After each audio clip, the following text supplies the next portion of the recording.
Welcome to your ultimate pit stop, Piston Pundit.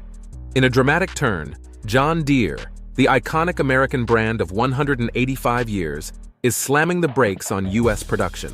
The company's moving jobs to Mexico, cutting costs amid declining sales and rising expenses. This shift has fired up political drama, with U.S. President Trump threatening punishing tariffs to keep jobs on home turf. As America's agricultural backbone braces for the fallout, we'll unpack the facts, the impacts, and what it all means for the future of American-made machinery. Buckle up. Let's get into it.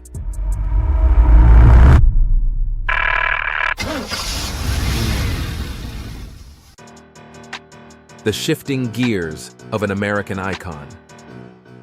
For more than 185 years, John Deere has been a symbol of American farming might, but the brand now faces severe challenges. In July 2024, Deere announced the closure of several U.S. plants, leading to 600 job losses in Iowa, Illinois, and other states. The cuts didn't stop there. By 2025, Deere shed another 287 jobs, underscoring the relentless financial and strategic pressures bearing down on the company. Behind this retrenchment is a troubling earnings report. Deere's sales plunged 18% in the second quarter, with forecasts predicting deeper declines. High interest rates and slumping crop prices have farmers holding off on equipment purchases, leaving Deere's warehouses brimming and forcing production cuts.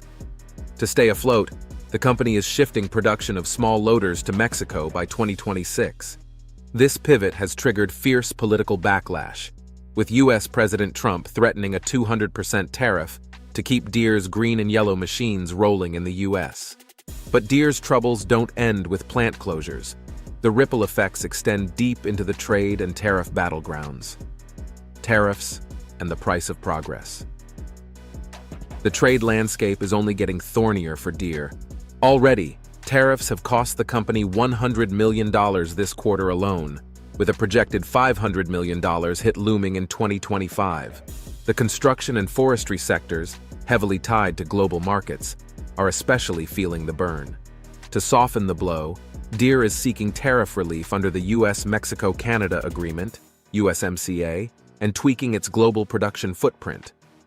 Most of next year's orders are already locked in, but brace for 2% to 4% price hikes on 2026 equipment, another hurdle for cash-strapped farmers. Behind the scenes, Deere's lawyers and engineers are working overtime, renegotiating supply contracts and hunting for new efficiencies. But with tariffs rewriting the rules of global trade overnight, Deere's future is anything but certain.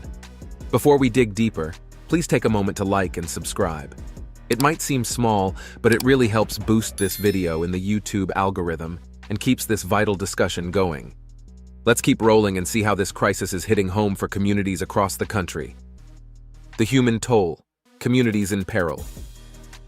The restructuring's human impact cuts deeper than any quarterly report.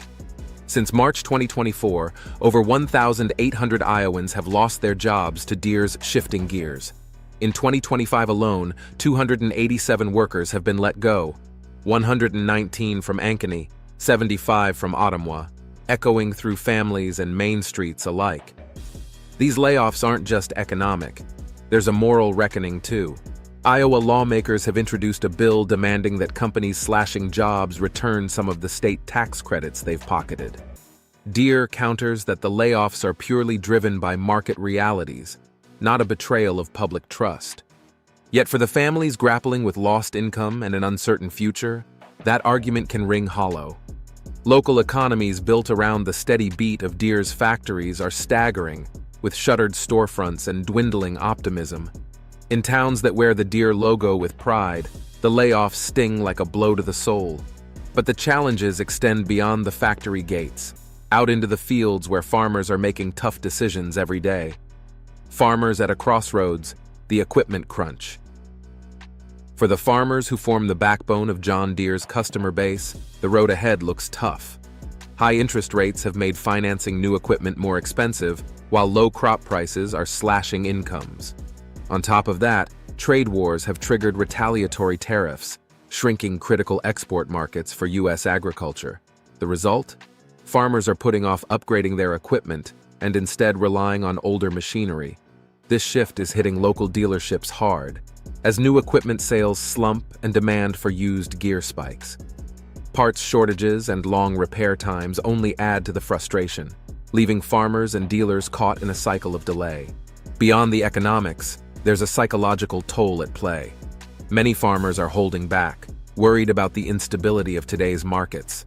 That hesitation is a ripple that extends far beyond the fields, reaching all the way to local businesses and Deere's own bottom line. Supporting these loyal customers is essential if John Deere hopes to maintain its role as the trusted partner of American agriculture. Let's move on to see how Deere is trying to future-proof its operations through bold investments. Building for the future, Deere's big bets. Despite these headwinds, John Deere isn't throwing in the towel.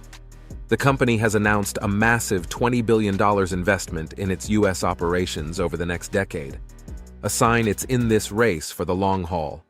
That money will modernize aging factories, fund new construction, and boost workforce development across the country. Projects like expanding the remanufacturing facility in Missouri, adding new lines in Waterloo, Iowa, and building a new excavator plant in Kernersville, North Carolina, are all part of the plan. Deere's aim? To keep its brand strong and its equipment at the cutting edge, even as global markets shift around it. But there's no guarantee these investments will pay off. Success depends on more than just fresh paint and new assembly lines. It's about earning back trust and showing farmers that Deere is still their go-to partner. Here at Piston Pundit, we'll be tracking these efforts closely to see if Deere's commitment to Made in America can carry it through the storm. Of course, none of these investments will matter if Deere can't fix its biggest headache: supply chain chaos. Supply chain struggles, the silent challenge. Beyond the job cuts and tariff headlines lies another battle: supply chain strain. For John Deere, getting parts and materials has become a high-stakes juggling act. Semiconductor shortages and rising steel prices have stretched production times by as much as 6 months, threatening to derail deliveries and relationships alike. Deere isn't standing still. It's revisiting its global production map and pushing for tariff exemptions under the USMCA. It's also joined the Federal Freight Logistics Optimization Works (FLOW) program to improve cargo visibility and tamp down bottlenecks. Still, even these efforts can't fully erase the uncertainty. For the farmers and contractors counting on timely deliveries, these delays can be the difference between a successful season and a missed opportunity. Deere's ability to navigate these complexities and keep machines rolling off the line will be critical in restoring confidence and safeguarding its reputation. Conclusion: steering through the storm.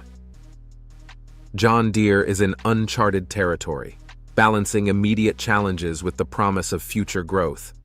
Layoffs and shifting production highlight the harsh realities of a volatile economy, while $20 billion in investments signal a clear intent to stay relevant in the world of American farming. For the communities built around Deere's green and yellow badge, this moment is both a test and a chance for renewal. The road forward will be shaped by Deere's ability to adapt and earn back the trust of its loyal farmers, workers, and partners. So, we want to hear from you. Will Deere's big investments be enough to steady the ship and secure its place in American agriculture? How are these trade wars and tariff tensions playing out in your local communities? What do you think it'll take to keep John Deere's green machines rolling in the U.S. for generations to come? Share your thoughts and experiences in the comments below. We'd love to hear your stories and insights. And don't forget to subscribe to Piston Pundit to stay up to date on all the latest in the world of automotive and beyond. Thanks for watching, and until next time, keep those engines humming. You can now check out any of the videos on the screen. There's plenty more to explore.